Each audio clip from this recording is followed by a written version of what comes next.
Eh bien, bonsoir à toutes, bonsoir à tous. Je ne sais pas au niveau du cadre si on voit l'affiche. Donc, émission Radar 164 du jeudi 6 mars 2025, intitulée Le printemps se lève à l'Est et sous-titrée Tous les États redoutent le printemps. Je redouble, bonsoir à toutes et bonsoir à tous. Donc, si nous nous trouvons aujourd'hui au bar tabac brasserie Le De Jazet, qui est le lieu d'origine de nos émissions Radar, suite à nos mobilisations hebdomadaires durant quand même 6 années pour faire libérer 4 jeunes opposants saoudiens condamnés à mort. Voilà, c'était les fameux jeudi d'Ali. Et donc nous sommes de retour parce que le café L'Étincelle est exceptionnellement fermé pour des travaux. Voilà. Un bourgeois de Navarre est actuellement grand chambellan désigné du petit monarque français élu. Ensemble, ils exercent constitutionnellement, par ordonnance et par décret, un pouvoir exécutif absolu, prétendument républicain, sur des populations métropolitaines et outre-marines, captives de leurs nuisibles politiques capitalistes et néocoloniales, initiées par les états-majors industriels et militaires nationaux. Cette instable situation politique nationale est malheureusement le pendant local de l'actuelle triste condition de toutes les populations contemporaines. Contre les dirigeants de l'État français, une unanimité politique existe de la part de celles et ceux qui guignent les privilèges accordés à l'actuel monarque élu et les intérêts sanctuarisés de tous ses courtisans. Ces prétendus opposants, qu'ils soient de droite, d'extrême droite, de gauche ou d'extrême gauche, sont tous électoralistes, tous présidentialistes. Ils restent les soutiens inconditionnels d'institutions obsolètes et nuisibles, base juridique de la pyramide nationale de privilèges sanitaires, économiques et sociaux qu'ils estiment être leur dû. Cette inique constitution a été ratifiée sous la pression coloniale d'une armée française putschiste par un plébiscite référendaire de 67 ans d'âge. Toutes les électrices et les électeurs ayant participé à cette mascarade électorale en 1958 ont aujourd'hui plus de 88 ans. Ils représentent donc actuellement moins de 8% du corps électoral. Les 92% restants sont tenus de subir le joug de cette constitution monarchique sous la menace terroriste des compagnies républicaines de sécurité entraînées à utiliser des armes de guerre de calibre 40 équipées de visées laser afin d'être certains de ne pas rater l'œil du manifestant qui servira d'exemple à ceux qui voudraient encore se plaindre dans le cadre de manifestations déclarées en préfecture. Vous avez le droit de manifester, mais cela sera à vos risques et périls. Partout, les institutionnels au pouvoir, qu'ils appartiennent au secteur public et ou privé, qu'ils se prétendent conservateurs ou réformateurs, accompagnent des décisions politiques qui se résument à l'augmentation de leurs droits et privilèges. Il faudra que tu demandes à notre ami Benoît de me ramener une limonade. Qui se résument à l'augmentation de leurs droits et privilèges au détriment des droits et des intérêts des populations, mais aussi au détriment du respect des équilibres écologiques des territoires auxquels appartiennent les populations. Cet état de fait est malheureusement international, au nord, au sud, à l'ouest, à l'est. Parfois, un fait divers, un accident, une simple décision administrative et comptable, une catastrophe naturelle ou industrielle, voire une catastrophe qui conjugue les deux, comme à Fukushima en mars 2011, sont les étincelles qui peuvent mettre localement le feu à la poudre sociale. Souvenons-nous du printemps européen des peuples de 1848 qui mit fin en France à la monarchie de Juillet, celle de Charles X et de sa cour d'affairistes, responsable entre autres de la sanglante et barbare annexion des territoires algériens en 1830, avec la complicité intéressée de la famille Sellière, voilà, ex-président du MEDEF. Oui, tu vas me demander une grande limonade. Je te remercie, Marc. Voilà, comme ça, parce que comme ça, vous participez à ce qui se passe de l'autre côté. Voilà. En Tunisie, le 17 décembre 2010, c'est le suicide par immolation de Mohamed Bouazizi, marchand ambulant de légumes, victime d'une police corrompue, qui provoquera par une cascade imprédictible de rétroaction sociale spontanée la chute de la mafia familiale Ben Ali.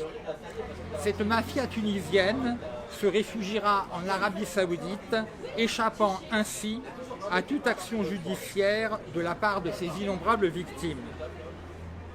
Ces événements marqueront le début des printemps arabes. Spontanément, les populations organiseront de vastes manifestations, originellement non violentes, qui provoqueront en Égypte la démission de Hosni Moubarak. Au Bahreïn, ils en ont plus à la pression ? D'accord. Au Bahreïn, une sanglante répression est instituée avec la criminelle collaboration de toutes les pétromonarchies absolues du Golfe Persique et la complicité de leurs alliés occidentaux. Elle noiera dans le sang le mouvement populaire de contestation. Et là, je vais boire un coup parce que j'ai la gorge sèche.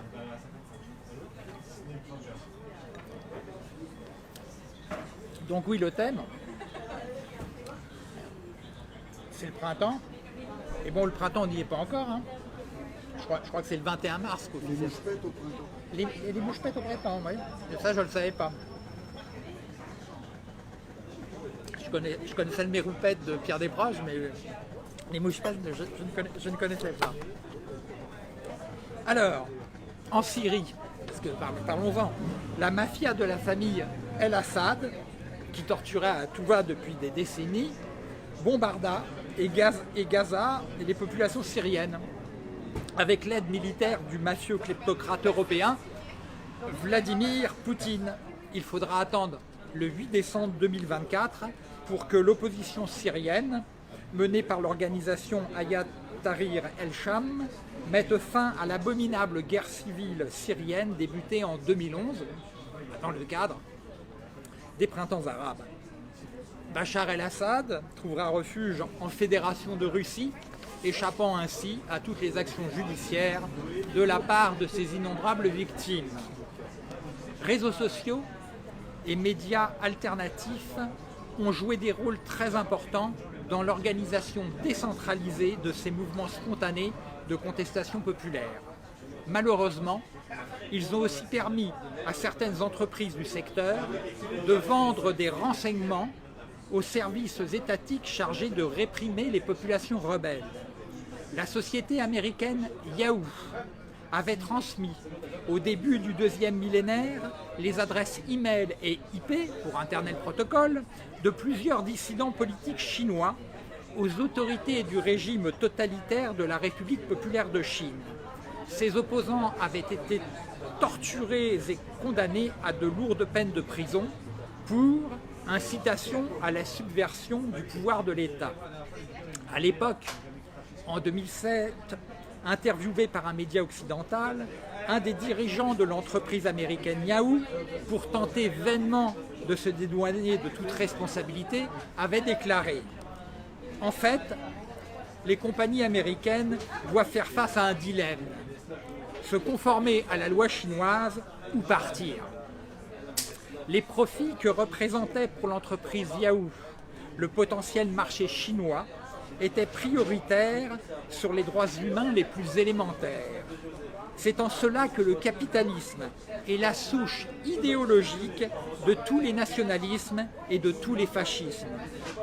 Par décision étatique des autorités chinoises, les services de l'entreprise Yahoo ne seront plus accessibles aux populations chinoises à partir de novembre 2021. L'information, lorsqu'elle ne peut pas être contrôlée, doit disparaître. Cette implacable censure reste, pour tous les régimes totalitaires, une des vitales conditions de la résilience de toutes leurs politiques terroristes nationales, mais aussi des omertas internationales sur celles-ci. À 38 ans, le journaliste Shitao est arrêté, torturé et finalement condamné en avril 2005 à 10 ans de prison. Et les prisons chinoises, croyez-moi, n'ont rien à voir avec les prisons françaises. Il avait juste posté sur Internet une consigne du gouvernement chinois aux médias leur interdisant de communiquer au sujet de l'anniversaire de la sanglante répression militaire du 4 juin 1989 du mouvement étudiant spontané et pro-démocratique de la place Tiananmen. Récemment, l'État thaïlandais a criminellement expulsé en toute connaissance de cause vers la République populaire de Chine plusieurs familles de réfugiés ouïghours qui vivaient en Thaïlande depuis plus d'une décennie. J'appelle toutes les personnes et les démocrates qui envisageraient un éventuel futur séjour touristique en Thaïlande à le reporter jusqu'à ce que les populations thaïlandaises aient fait rendre des comptes aux personnes qui collaborent avec la dictature capitaliste d'État qu'est la République populaire de Chine. N'oublions jamais que le boycott reste une arme économique et non violente d'une très grande efficacité politique et sociale. Lorsque le pacifiste Donald Trump menace Volodymyr Zelensky s'il ne brade pas à ses amis américains et russes les richesses des territoires ukrainiens pour faire cesser les carnages liés aux conséquences stratégiques de l'opération spéciale ratée d'invasion éclair de l'Ukraine, annoncée médiatiquement le 24 février 2022 par le mafieux autocrate-kleptocrate Vladimir Poutine, lorsqu'il se permet d'accuser publiquement Zelensky, qui refuse publiquement de céder à son scandaleux refrain populiste « I want my money back », d'être un fauteur de guerre mondiale potentiellement thermonucléaire, Donald Trump ne fait que confirmer le péril mortel que courent toutes les populations en s'élisant des chefs. Nous avons là aussi une copie conforme ou quasi conforme du discours de paix de l'autocrate kleptocrate allemand Adolf Hitler, la menace thermonucléaire en moins. En 1936, et là je vais reboire un petit coup parce que...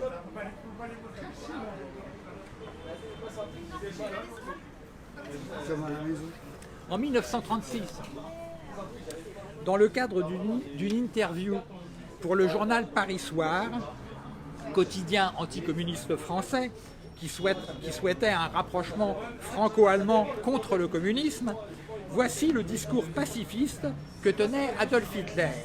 Donc je cite Adolf Hitler en 1936. Il y a deux sens au mot pacifisme. Il n'a pas la même valeur en France que chez nous. Nous ne pouvons reconnaître un pacifisme qui signifierait un arrêt du droit de vivre. Pour nous, le pacifisme ne peut s'établir que sur la notion humaine que chaque peuple a le droit de vivre, je dis vivre et non végéter. Qui veut établir la paix doit connaître d'abord le droit des peuples. Cela dit, il n'y a pas un Allemand qui désire la guerre. La dernière nous a coûté 2 millions d'hommes, nous a laissé 7,5 millions de mutilés et de malades. Même si nous avions été vainqueurs, aucune victoire ne valait ce prix-là. Voilà, après les propos du mouton Adolf Hitler, voici la véritable nature de Bernadette. Je cite toujours Adolf Hitler. « L'humanité comprend des peuples plus ou moins doués. Parmi ceux que les qualités devraient favoriser, il en est dont l'existence matérielle est restreinte, tandis que d'autres, plus primitifs, ont à leur disposition de vastes territoires non exploités. Je place parmi les premiers les peuples européens. À ce point de vue, je pense que nous, Européens, constituons une famille parfois divisée, mais unie quand même par un intérêt commun. » Fin de citation. Alors cet intérêt commun au sujet duquel s'exprimait Adolf Hitler est l'intérêt commun qu'ont tous les États-nations impérialistes. L'Empire britannique, l'Empire colonial français, les États-Unis d'Amérique, qui, rappelons-le, se sont historiquement bâtis sur l'annexion de vastes territoires autochtones, certainement moins doués pour mentir et pour résister à des maladies infectieuses que les aïeux de Donald Trump et d'Elon Musk, voire moins doués pour faire de l'argent que les colons européens, forts de leurs esclaves africains.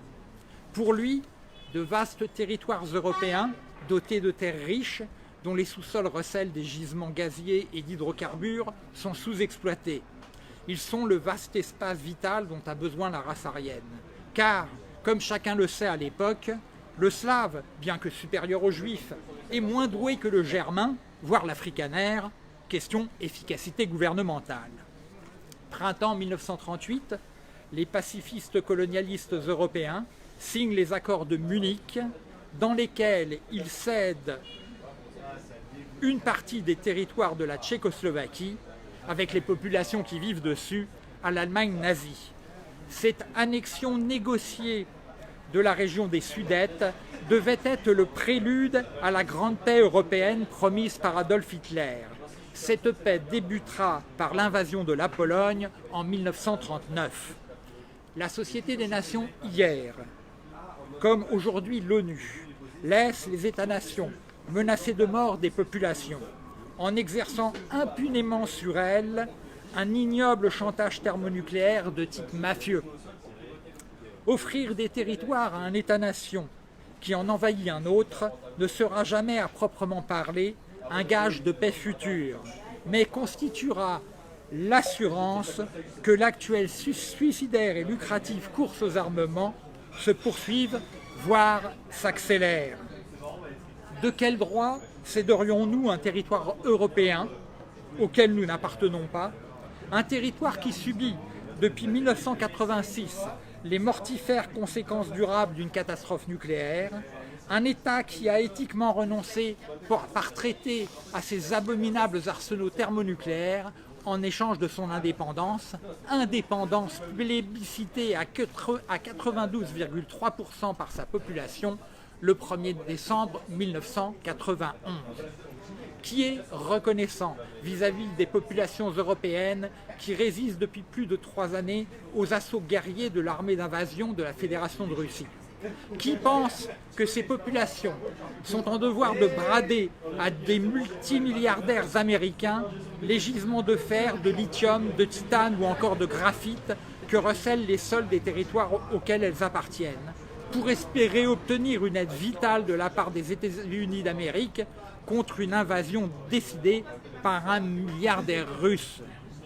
La paix voulue par Donald Trump est la paix précaire qu'obtient une personne lorsqu'elle paie pour sa protection à une mafia. Qui peut lui garantir qu'une autre mafia ne s'en prendra pas à ses biens, voire ne s'en prenne à sa vie ou à celle de ses proches?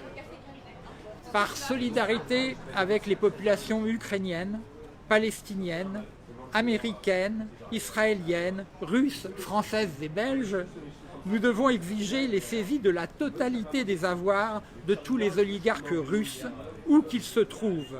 Nous devons boycotter toutes les productions et les services des entreprises détenues par messieurs Donald Trump et Elon Musk et par tous les autres milliardaires qui collaborent avec eux de leur plein gré, en toute connaissance de cause et pour leur plus grand profit.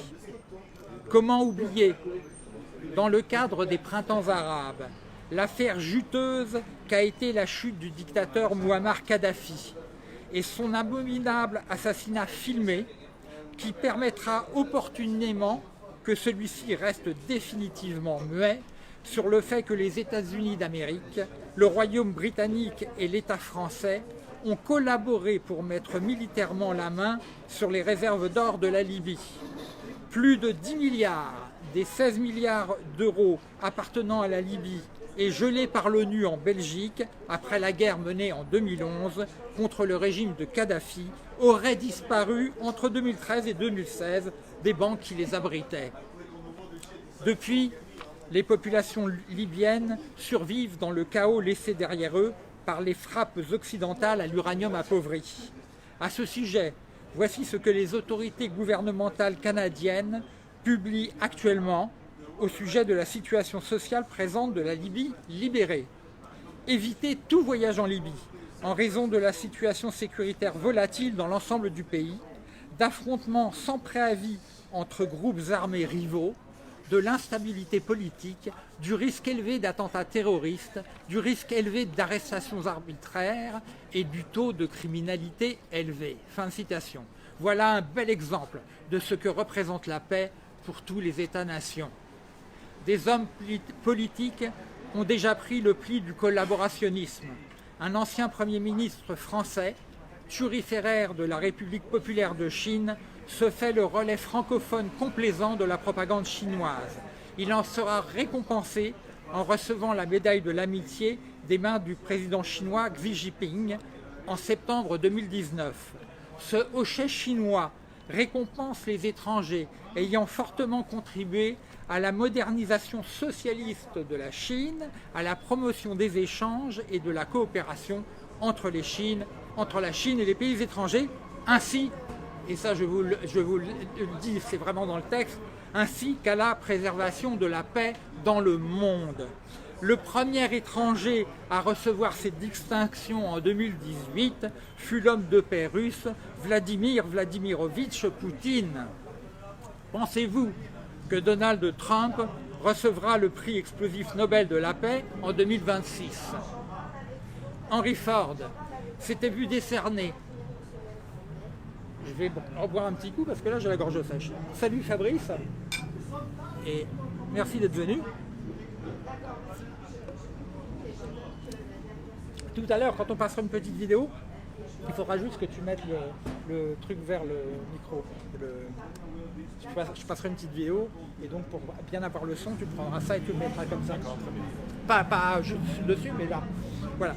Donc voilà, je discutais avec Fabrice des petites modalités techniques de l'émission. Donc je disais, Henry Ford s'est vu décerner en 1938, à l'occasion de son 75e anniversaire, par Adolf Hitler, la Grande Croix de l'Ordre de l'Aigle, la plus haute décoration du Reich pour les étrangers.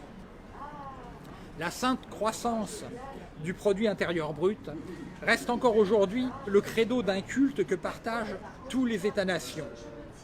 Les guerres restent des sacrifices humains indispensables à la pérennité des intérêts militaro-industriels de tous les serviteurs de l'abominable trinité, capitalisme, banditisme, fascisme. Dans les années 30 du siècle dernier, le maire de Détroit déclarait à la presse « Henry Ford emploie certains des pires bandits de notre ville ».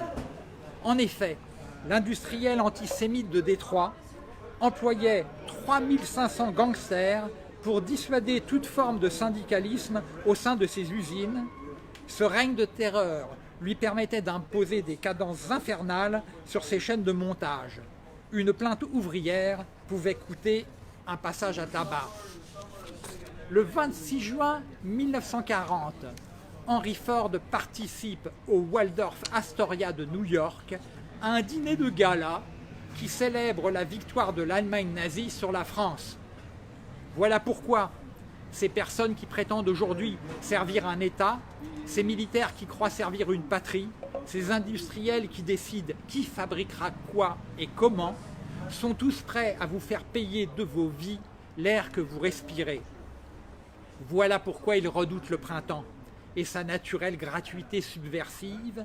Voilà pourquoi, pour tous ces rabat-joie, le sourire de l'indigent somnolent au soleil sur la pelouse interdite est ressenti comme un affront aux mots d'ordre nationaux du travail obligatoire pour toutes et tous, chômeurs ou non, sauf bien sûr pour les rentiers.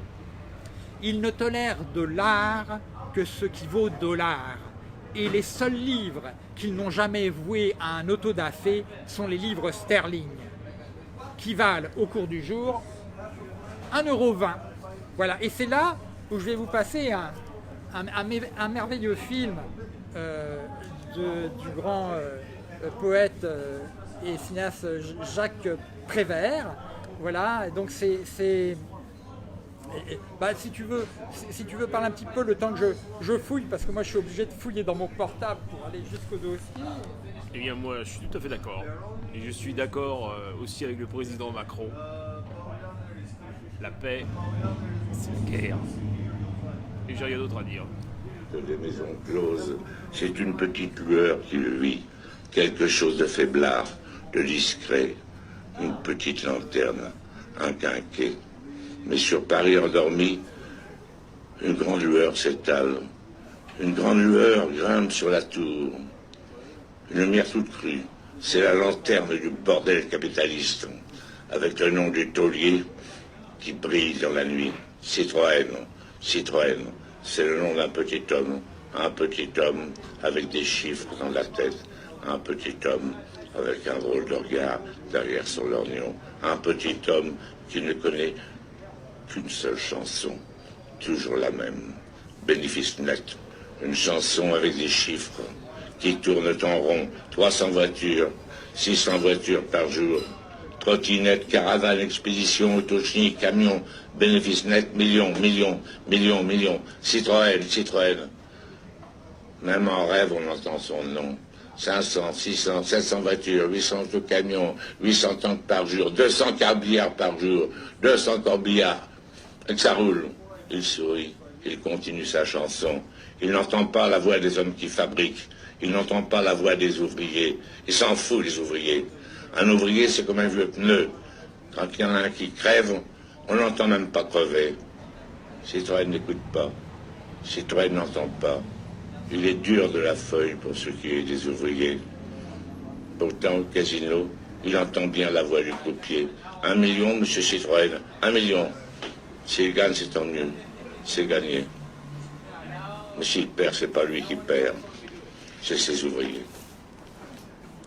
C'est toujours ceux qui fabriquent qui, en fin de compte, sont fabriqués. Et le voilà qui se promène à Deauville. Le voilà à Cannes qui sort du casino. Le voilà à Nice qui fait le beau sur la promenade des Anglais avec un petit veston clair. Beau temps aujourd'hui. Le voilà qui se promène, qui prend l'air. À Paris aussi, il prend l'air. Il prend l'air des ouvriers. Il leur prend l'air, le temps, la vie. Et quand il y en a un qui crache ses poumons dans l'atelier, ses poumons abîmés par le sable et les acides, il lui refuse une bouteille de lait. Qu'est-ce que ça peut lui foutre, une bouteille de lait? Il n'est pas laitier, il est Citroën. Il a son nom sur la tour. Il a des colonels sous ses ordres, des colonels gratte-papier, garde-chiourme, espions. Les journalistes mangent dans sa main. Le préfet de police rampe sur son paillasson. Citron, citron, bénéfice net, millions, millions. Aussi, le chiffre d'affaires vient à baisser.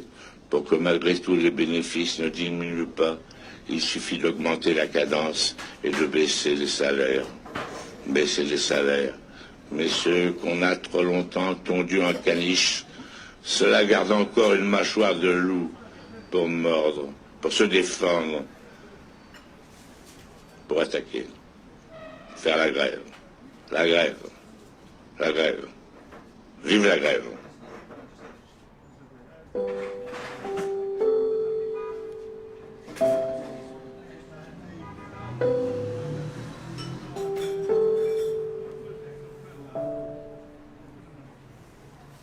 Et voilà, c'est une vidéo Citroën de Jacques Prévert. Elle résume bien ce... C'est toujours pareil avec lui. Ouais, les premières sont pareil, il faut travailler à la chaîne, enfin, il n'y a rien à dire. Il n'y a que dire que ça. Il faut travailler, il faut consommer, il faut travailler, fermer sa gueule. Après, si tu as une petite augmentation, que tu peux partir en vacances, bah, il n'y a pas de problème. Enfin, c'est aussi con que Trump, quoi. Alors, C'est dit. moi qui allais vous dire, ça y est, Pierre Merechkowski est arrivé, mais je ne vais pas encore lui céder tout de suite la parole. À moins qu'il soit prêt. T'es pas prêt? Bon, d'accord. Il se prépare psychologiquement. D'accord. Alors, intrinsèquement stochastique, le réel souffle toujours des printemps où et quand personne ne les attend, même en hiver. Alors, le 1er novembre 2024, peu avant midi, 15 personnes sont tuées par l'effondrement dû au vent de l'immense hall de la gare de Novi Sad, ville serbe de la province autonome de Vojvodine. Les populations serbes, telles des couches géologiques, se libèrent instantanément des fortes contraintes sociales pluridécennales. L'onde de choc de cet imprédictible séisme social ne va pas s'arrêter à la recherche d'un ou des responsables de cette funeste tragédie. Suite à des manifestations monstres, alors je ne sais pas si on voit, voilà, donc suite à des manifestations monstres et non violentes contre la corruption institutionnelle endémique, le Premier ministre serbe est contraint, le mardi 28 janvier 2025, de donner sa démission. Malheureusement, un poisson pourri dont on coupe la tête ne se transforme jamais en un poisson pêché la veille. Alors, ce que vous avez vu là sur la banderole, ça nécessite quand même une petite traduction. Donc j'ai appelé notre ami. J'ai appelé notre ami Nina Zivancevic, dont le serbe est la langue vernaculaire, et tous deux nous avons convenu d'une traduction. Voilà.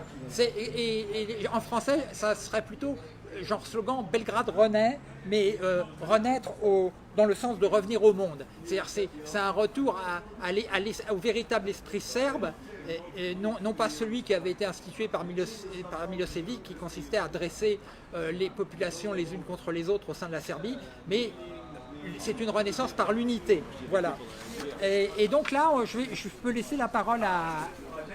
Non, je l'appellerai après. Je vais pas le faire tout de suite parce que c'est dans mon déroulé, dans mon conducteur que les choses vont arriver. Donc, non, mais oui, mais non, mais on l'appellera après et tu pourras dire les choses à ce moment-là. Bon alors vas-y, donc je l'appelle vu que moi j'ai une introduction parce que je voulais pas, je voulais pas, oui mais je voulais introduire la chose par ce que les étudiants serbes ont écrit. Voilà, et j'appelle après. Voilà, donc les étudiants serbes ne s'y trompent pas. Voilà pourquoi ils occupent 85 facultés depuis plus de 4 mois.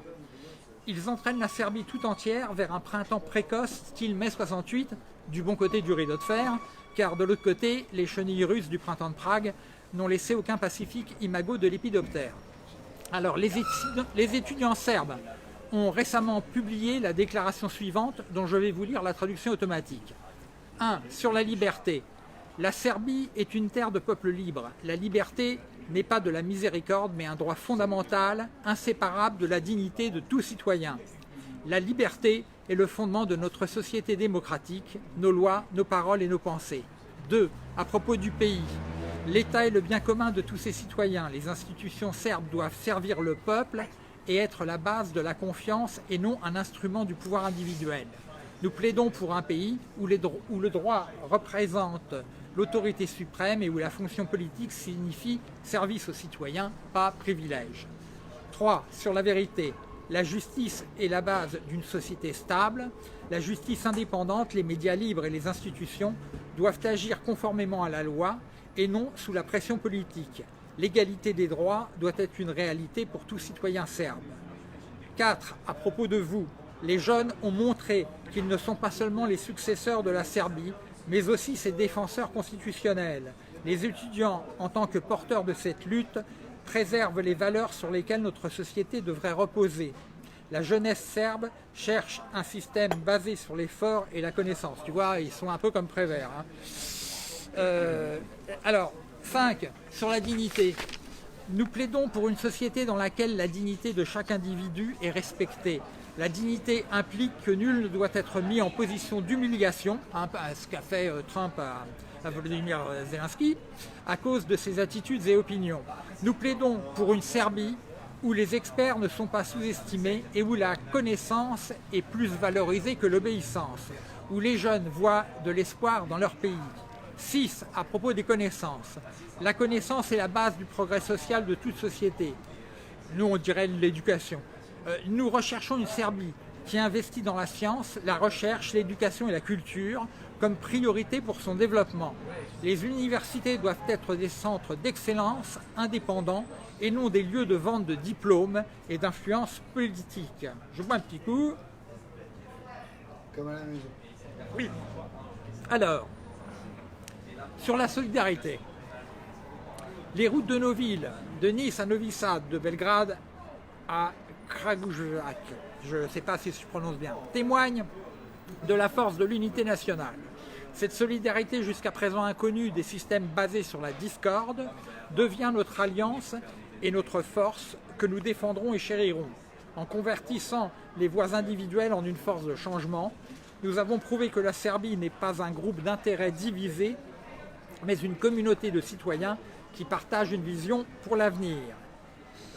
8. À propos de l'avenir, que c'était dit, soit notre obligation, notre promesse mutuelle, que nous bâtissons un pays qui appartient à tout le monde, dans lequel chaque enfant peut rêver grand, un pays dans lequel la justice et la liberté seront plus fortes que tout individu, dans lequel le gouvernement ne servira pas ses intérêts, mais ceux des populations.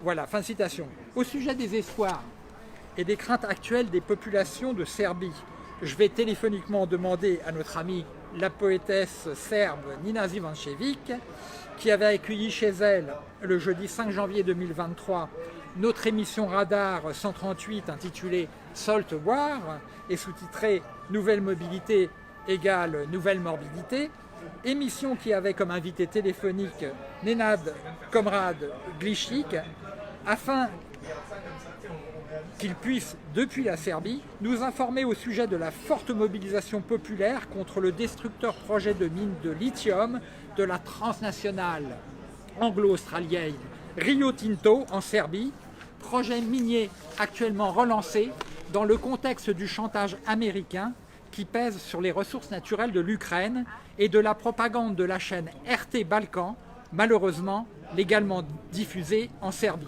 Et là, je vais l'appeler sur mon portable parce que je suis lié au... Tiens, tu prends l'ampli ? Oui, oui, oui, oui. Oui, oui. Oui, parce que mon portable... Allez, je ferme ça et j'appelle Nina. Excusez-moi, là, le temps que je... Voilà. Oui, mais c'est qu'on a calibré, je suis relié au voilà.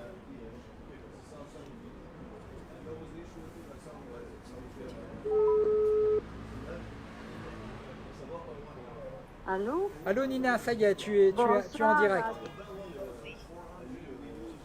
À toi de nous parler et de nous dire ton sentiment par rapport à ce qui se passe actuellement, enfin depuis déjà plusieurs mois en Serbie.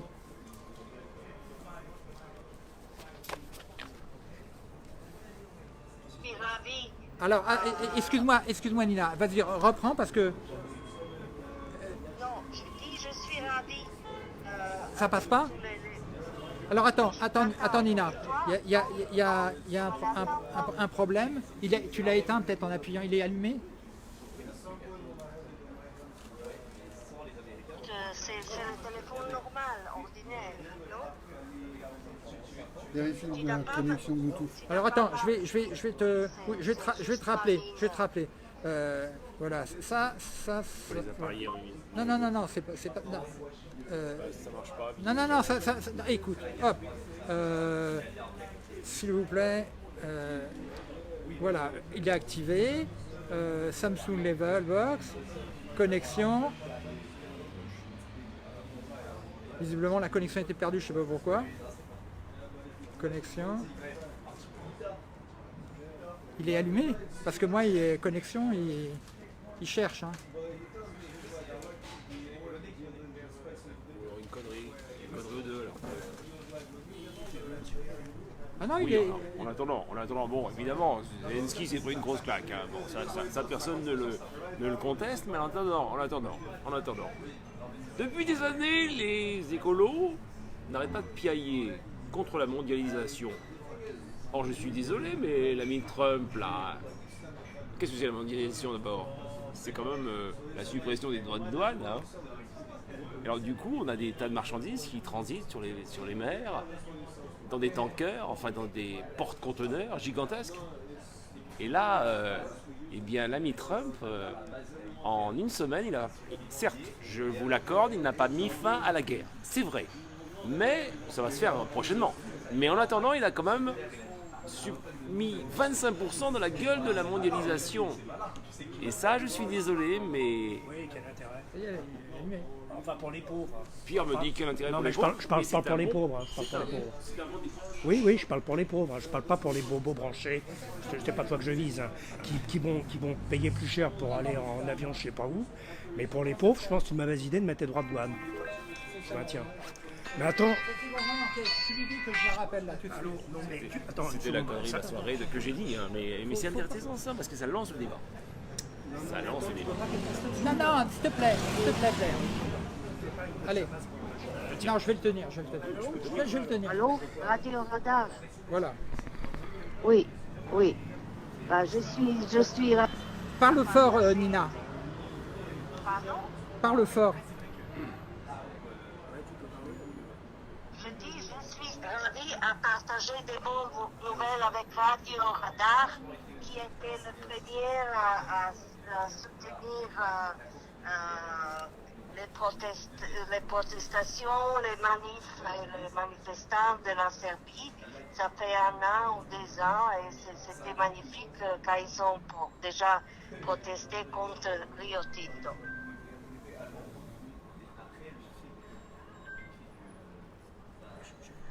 Oui, Nina.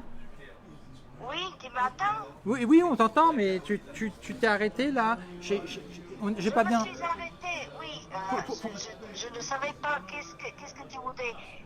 Mon commentaire est que moi, personnellement, je suis ravie comme tous les gens démocrates qui s'est battu bec et ongle pour les réformes en Serbie. Parce que c'était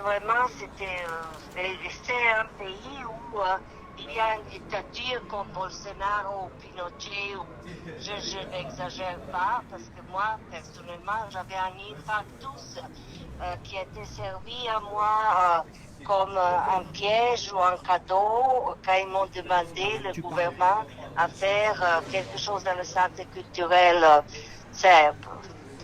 Moi, après toutes les machinations de ce gouvernement, j'ai souffert un infarctus en 2023 et je me récupère encore. Mais je suis ravie à voir tous les changements qui se passent dans mon pays. Oui. Donc, qu'est-ce qui se passe? Et que tout spontanément, les jeunes, les étudiants ont commencé de marcher, on proteste contre la corruption du gouvernement présent et toutes les choses. Et ce n'était pas un mouvement organisé. C'était tous les étudiants après les étudiants, comme un bon exemplaire, on avait des médecins, des journalistes, des professeurs, dans toutes les écoles, ils ont fait les marches, les longues marches de proteste. De Novi Sad, qui était la première ville de protestation, parce que on m'a dit un toit a tombé de ses mains et tué 15 personnes. Et donc ils ont commencé Oui, on a du mal à t'entendre parce que ça passe pas. J'étais à Paris, la vidéo est bien passée, mais sur l'appel téléphonique, le son visiblement ne passe pas. Donc j'ai vraiment eu beaucoup de mal à entendre ce que tu disais. J'espère que c'est quand même passé parce que bon, on avait pris l'ampli, mais ça l'a pas fait. Bah, je te remercie Nina et puis je te dis à une prochaine fois. Allô? Ah, ouais, c'est bon. Hop. Bon, Marc, est-ce que voilà. Et tu voulais dire quelque chose, Pierre? Oui. Oui, oui.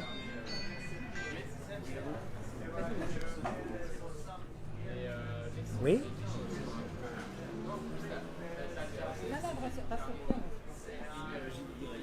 Ouais, mais je pense que c'est passé à la télé, là. C'est passé. Mais le retour passait pas, enfin je sais pas comment t'expliquer quoi. Mais c'est passé, je pense, sur la YouTube. Hein, je pense que c'est passé. Hein, t'inquiète. Hein, bon.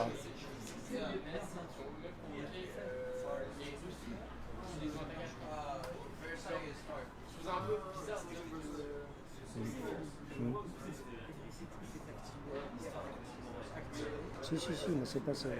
Mais c'est en direct, de toute façon, on peut pas l'enlever. C'est en direct, on peut pas l'enlever de toute façon, c'est en direct. C'est en direct, t'inquiète pas. Hein, mais c'est passé.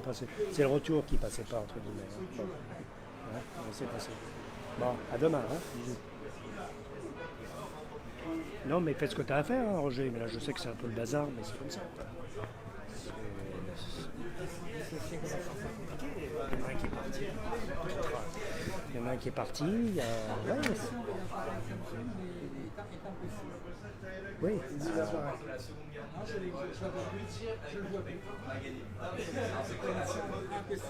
Bon. Il y a plein de choses qui ne marchent pas, hein, c'est comme ça. Là. Il y a plein de choses qui ne marchent pas. Bah, continue, oui, bah, c'est l'émission. Oui, c'est l'émission, mais... C'est l'émission. C'est très intéressant. Non, la technique, c'est gonflant, ça n'a rien d'intéressant, la technique. La technique, au contraire, c'est spirituellement quelque chose qui appauvrit l'esprit. La technique tue l'esprit, tue la pensée. Parce que là, il vaut mieux aller sonner chez les gens, dire radio, c'est radar, on filme tout. Parce que le téléphone, c'est compliqué, quoi.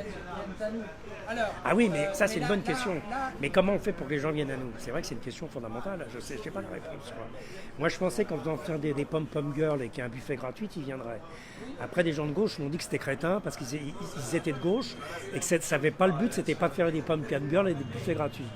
Alors, il y a un mec dans l'église, il m'a dit non, les pom-pom girls, on les fait pas venir parce que c'est l'église. Par contre, le buffet gratuit, oui, c'est pas une mauvaise idée. Et alors, les gens d'Attaque, qu'est-ce qu'ils m'ont dit?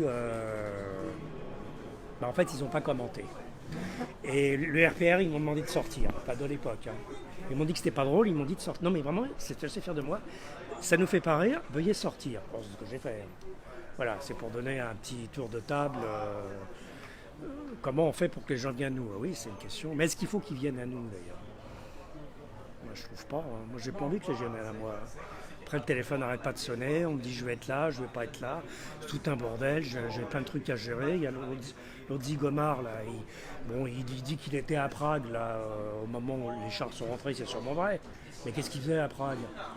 Non, parce que j'ai lu ses derniers posts, hein, quand même, ils sont quand même gratinés. Bon, il pense ce qu'il veut, c'est pas grave. Hein. Mais d'ailleurs, pourquoi il n'est pas là? Tu vois, c'est ça. Oui, mais c'est ça le problème du téléphone. Après, c'est un vrai bordel, tout est chamboulé. Moi, je pense qu'il ne faut pas téléphoner. Il faut aller chez les gens, sonner et dire bonjour, c'est les témoins de Jéhovah, tendance radar. Déjà. Bonjour, c'est un sondage. Oui, bonjour. Oui, mais sondage, ça va l'énerver. Ah bah, ça dépend. Alors, où t'étais, justement, on se demandait où t'étais là. Eh bien, par rapport à Prague, le fait que les Russes étaient rentrés. Oui, par rapport à Prague, eh bien, quand j'ai vu les chars russes déferler sur l'Ukraine, eh bien, l'héroïque Ukraine, et là je dis ça sans aucune ironie, ça m'a rappelé qu'en 68 j'étais sur le pont Charles et en train de regarder les Russes, les chars russes, et avec mon papa, parce que voilà, j'étais à Prague à ce moment-là. Et Ouais, mais pourquoi tu y étais? Pourquoi tu es sorti là? Ça n'a pas de rapport là. pourquoi je suis sorti? Je suis sorti parce qu'ils ont évacué les... Non, mais à l'instant, c'est pas parce qu'on parlait de Ah, notre pourquoi je service. suis sorti? Non, Oui, ça n'a pas de rapport. Parce qu'il y a des étudiants là qui sont très intéressés par l'histoire, qui seraient éventuellement disponibles pour nous donner oui, Tu veux pas les faire venir un jour? Si, je Non, vais... mais tu peux les faire venir, mais moi je voulais bah quand oui, même, bah alors, bon, ça va. continuer parce que Oui, bien sûr. par rapport à ce qui se passe actuellement, C'est parce que finalement, je veux pas être idiot là, mais il se passe rien. Ça faisait à 107 ans, les Américains filaient plus d'armes. Il n'y a pas grand chose de changé. C'est pour ça que j'ai bien montré que rien n'a changé, mais que, Heureusement. mais que les choses qui ne changent pas sont justement celles dont on ne parle pas. Donc si tu tournes... Voilà. Donc, ce qu'on peut remarquer, parce que moi je suis venu à pied là pour l'émission, donc j'ai croisé 5 personnes extrêmement sales qui étaient sur le trottoir avec des cartons, donc une grande misère, voilà. Et à la fin de l'hiver et à l'approche du printemps, ce qu'on peut remarquer, c'est que cette grande misère, c'est aussi un point commun qu'il y a entre la Fédération de Russie et les États-Unis d'Amérique. Aux États-Unis d'Amérique, sur des centaines de kilomètres, il y a des homeless. Oui, mais il y en a plein, mais bien sûr. Non, là c'est mondial. Voilà. Cette misère, elle est symptomatique de sociétés où l'argent est devenu le maître absolu de tous les échanges. Donc il n'y a plus d'échanges humains, ce sont des échanges économiques. Il y a de l'argent, s'il y a de l'argent à faire, comme la fameuse loi Macron, il ne faut pas oublier que la loi Macron, sous François Hollande, quand monsieur était ministre de l'économie, c'est une loi qui permet justement à des entreprises de licencier, même si elles font du profit, justement pour augmenter le profit. Donc c'est faire de l'argent au détriment des populations. Voilà. Il y a plus des échanges. Tu as raison d'argent, mais c'est aussi parce qu'il y a le téléphone.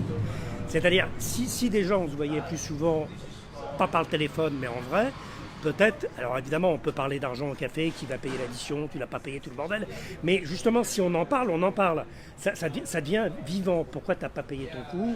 Il y a 3 mois, tu l'as pas payé, alors que j'avais placé l'argent de l'addition en bourse, c'est-à-dire on a fait une cagnotte pour que ça soit égal, donc les 20 € qu'on avait... En fait, moi, je les avais placés en bitcoin, bon, après, ça s'est effondré. Hein. Mais au moins, donc, j'ai pas pu payer à tout le monde, puisque l'argent qui m'avait été confié par ADA, j'ai acheté un bitcoin. Le jour où Trump a été élu, bon, j'ai un peu fait le con. C'est vrai qu'il a spéculé, il a tout revendu, donc on a perdu 20 €. Mais je leur dois rien quand même. Hein. J'ai demandé à la banque, ils m'ont dit, non, monsieur Mirashkovski, les comptes sont à jour, vous nous devez rien. Bon, c'est déjà pas mal. Mais... Je raconte cette anecdote justement, c'est que le monde est devenu argent parce qu'on ne se parle plus, parce qu'on ne se voit plus.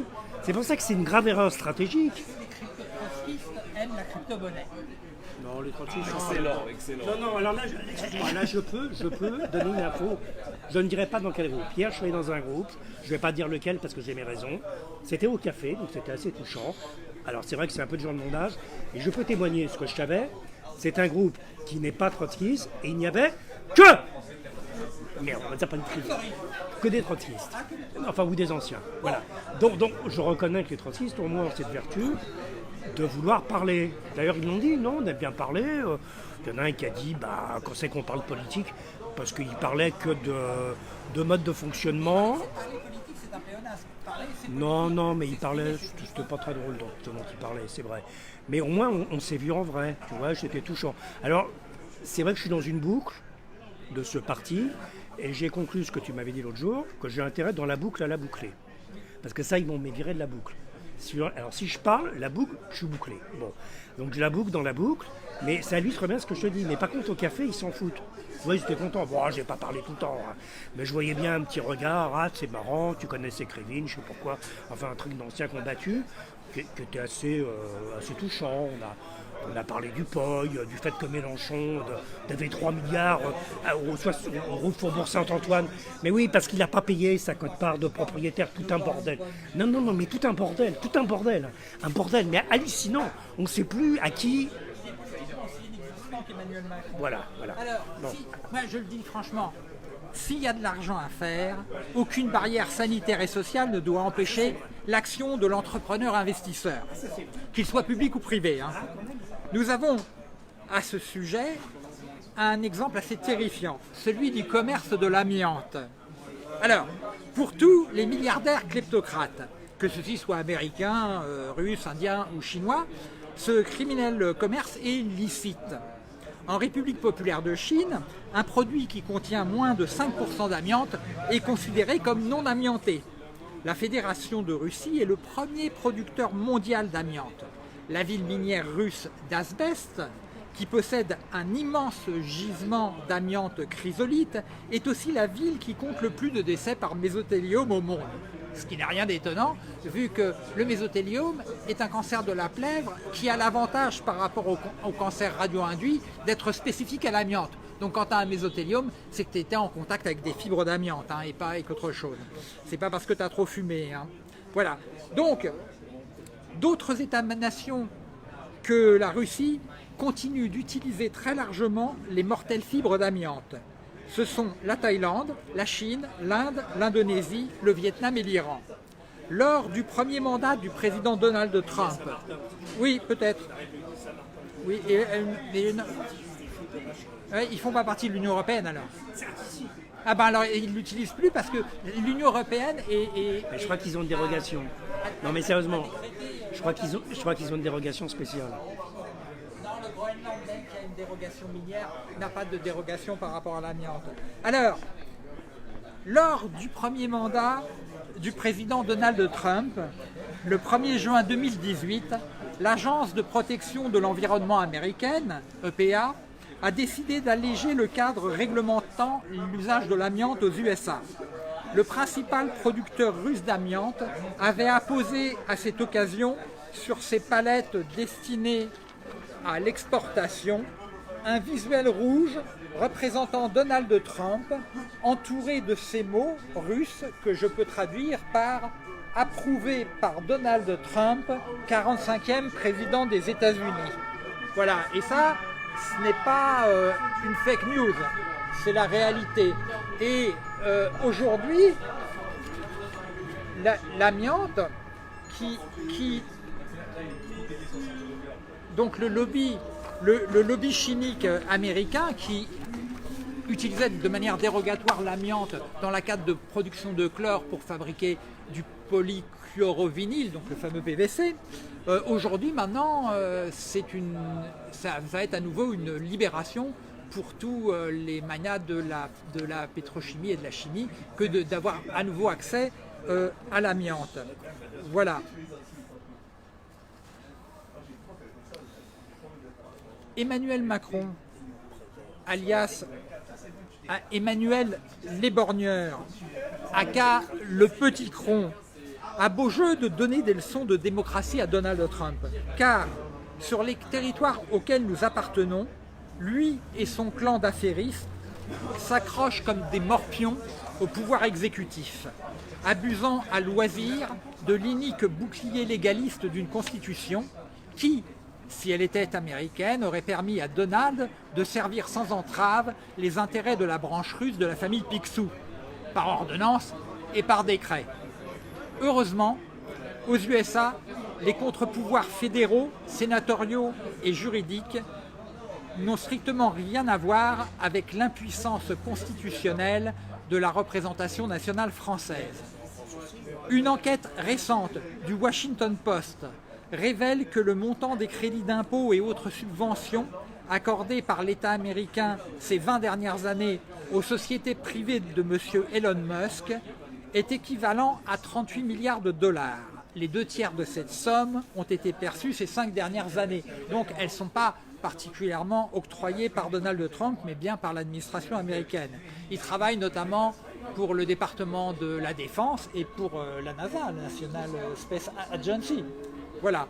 Alors pourquoi, dans ces conditions inéquitables, n'y a-t-il aucune procédure engagée auprès de l'Organisation mondiale du commerce par l'inique gouvernance intergouvernementale de l'Union européenne contre l'entreprise SpaceX pour concurrence déloyale avec l'ESA, l'Agence spatiale européenne, dans le domaine spatial, et contre l'entreprise Tesla pour concurrence déloyale avec le secteur automobile européen. Si les réservoirs de magma de la caldeira de Yellowstone refaisaient soudainement surface demain, où Donald Trump trouverait-il refuge? Au Mexique? sur la Riviera de Gaza, en Sibérie de Russie unie ou en Arabie Saoudite. Les populations unies contre les États, les clergés et les transnationales jamais ne seront vaincus. Partout ces criminels vont en guerre. Alors je vous souhaite à toutes et tous un printemps 2025 émancipateur, en espérant que l'EPR de Flamanville ne célébrera pas les 11 mars et 29 avril prochains par des lâchers de spores radioactifs, même en l'absence de champignons nucléaires. Alors n'oubliez pas notre prochain rendez-vous mensuel de 19h à 20h en direct sur notre page Facebook ou au café L'Étincelle qui sera réouvert le jeudi 3 avril 2025 pour notre 165e émission Radar. Bonsoir à toutes, bonsoir à tous. Merci Pierre Merechkowski, merci Fabrice David, merci Nina, même si les conditions techniques n'ont pas été celles que nous aurions espérées, marquez-moi. Voilà, et puis ben voilà, à dans un mois. Salut à toutes, salut à tous. Merci Marc. Merci Marc.